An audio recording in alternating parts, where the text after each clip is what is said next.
munaasabadan sida ballaaran loo soo agaasimay uu soo qabanqaabiy qoraa Cabdi Saciid Cabdi Ismaaciil oo ay ka soo qayb galeen culumaadiin qorayaal Soomaaliyeed mas'uuliyiin dhalinyaro haween iyo qaybaha kala duwan ee bulshada munaasabadan ayaa waxa lagu soo bandhigay buug cusub oo uu qoray Professor Cabdi Saciid Cabdi Ismaaciil kaas oo loogu magac daray xadka ridada maxaa ka run ah ugu horreyn waxaa madasha hadalla dhinacyo badan taabanaysa ka soo jeediyay mas'uuliyiintii qorayaasha Soomaaliyeed ee ka soo qayb galay munaasabada عالم الإسلام السيبة وحلا يراهدا عالم الإسلام وحما قرآن هدا وح قرآن ما أخريان أنت إنه ويسوق كريسة ويسوق بعيسى هدي الله هلاي مركب قرايال أفكيني واحدين كو قراي وإن أنك أنت إنه كلودنا إنه قنو خريستيال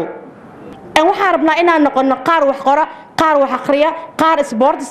قار أو فرشحنا إلا هلا صومالي أو دن أو كون وحن همبليو تشيدين إياه qoraaga buugga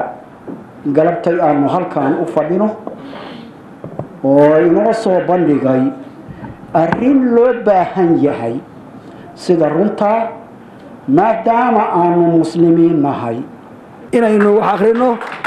akhrino oo ninka wax qora aan dhiiri gelino waxa munaasabada soo gunaanuday Professor Cabdi Saciid Cabdi Ismaaciil oo ah qoraaga qoray buugan qoraaga ayaa carabka ku adkeeyay inay dadka Soomaaliyeed iyo kuwa ka soo qayb galay munaasabada ay akhristaan buugan oo uu sheegay inay wax badan ka faa'iidi doonaan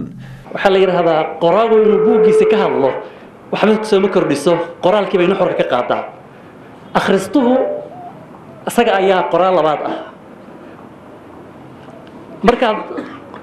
qofkii buugga qoray markuu buugga ku sii sharaxo يعني وحي أنا أقول أتفهم من هذا وحي فكرتها أتكلم صوب بحي لهذا أردن ذاك الشقادة هذه قرآن لماذا كام يسني قرآن كي وحنا قرآن وحنا بدنا لهين قرآن أيرش كها شيمس تشويس باوحو قرآن بوجي سلي هذا يولسس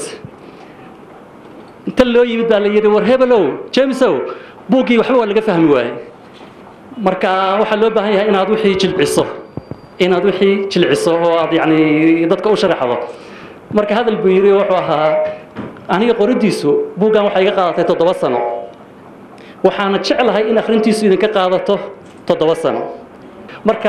هذه جيمس خريستياشي ستتوصل إنه بوجي سكونها أنا إنه دور ساعة إذا كقاعدته وكل راح يصير وجعلها عبد العزيز إبراهيم على هون كيبل تي في مقالة نيروبي